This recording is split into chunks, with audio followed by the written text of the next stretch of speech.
que le maximum d'eau soit à la hauteur des racines et fixé à hauteur des racines, ça, c'est l'argile et l'humus. On ne peut pas enrichir un sol en argile, un sol sableux restera un sol sableux, un sol limoneux aussi. Mais on peut enrichir un sol en humus.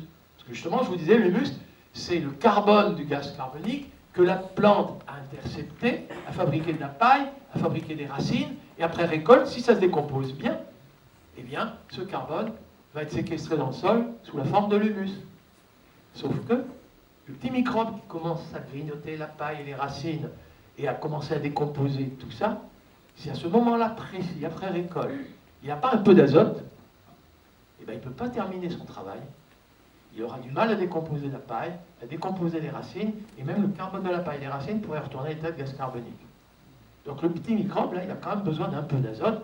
L'humus, c'est 50% de carbone, hein, grosso modo, c'est 5-6% d'azote. Mais oui, quand il y a une faim d'azote, comme on dit, enfin, quand il y a un manque d'azote après récolte, eh bien, effectivement, ça tarde à se décomposer et on n'arrive pas vraiment à séquestrer, enfin pas suffisamment de carbone dans le sol. Oui, en agriculture, on a besoin d'azote, mais pas seulement. Pour aider les microbes à fabriquer de l'humus, parce qu'il faut un peu d'azote en association avec le carbone, mais on a surtout besoin d'azote en agriculture pour les protéines. Parce que première nécessité dans notre alimentation, c'est l'énergie, les kilocalories, le sucre, l'amidon, les lipides. Après, deuxième nécessité, c'est les protéines. Après viendront aussi les minéraux, les fibres, les antioxydants, les polyphénols et autres, hein, les fibres aussi. Mais deuxième nécessité, les protéines. Et on en a besoin tous les jours. Parce que les protéines, c'est ce qui constitue tous les tissus du corps humain, hein, la peau, les larmes, les muscles, les os, tout ça c'est fait de protéines. Et il nous faut les renouveler. C'est un peu comme pour l'énergie, tous les jours on est obligé d'en manger parce qu'on l'a dépensé au travail. Et bien là, il faut renouveler les protéines parce que nos peaux pèlent, parce qu'on se coupe les cheveux, on se ronge les ongles, mais plus encore tous les tissus du corps humain sont usés et ça repart dans nos urines. Donc il faut renouveler. Alors ces protéines, c'est les hydrates de carbone sur lesquels on rajoute de l'azote.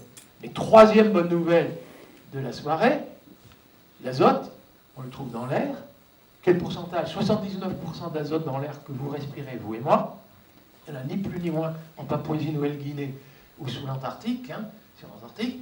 79% d'azote dans l'air que nous respirons, eh bien, il n'y a pas de pénurie annoncée avant des siècles. Donc on va faire un usage intensif de l'azote de l'air pour fabriquer des protéines. Remarquez, c'est ce qu'on fait déjà.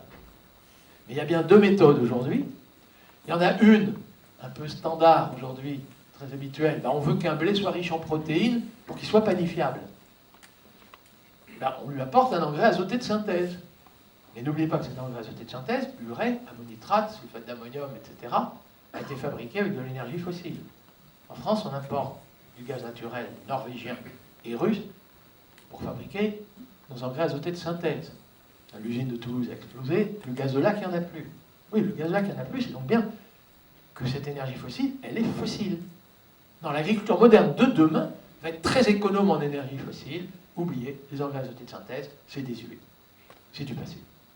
Y a-t-il une alternative? Tous les agriculteurs du monde entier connaissent l'alternative.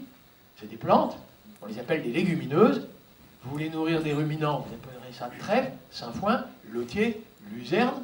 Vous voulez nourrir des cochons, vous appellerez ça peut-être soja, mais vous pourrez appeler ça aussi lupin, févrole, pois fourragé. Et pour les humains, appelez ça lentilles, pois chiches, fèves, haricots, petits pois. Enfin, et l'arachide au Sénégal, le niébé au Mali, le pois Congo au Congo, la dolique à Madagascar.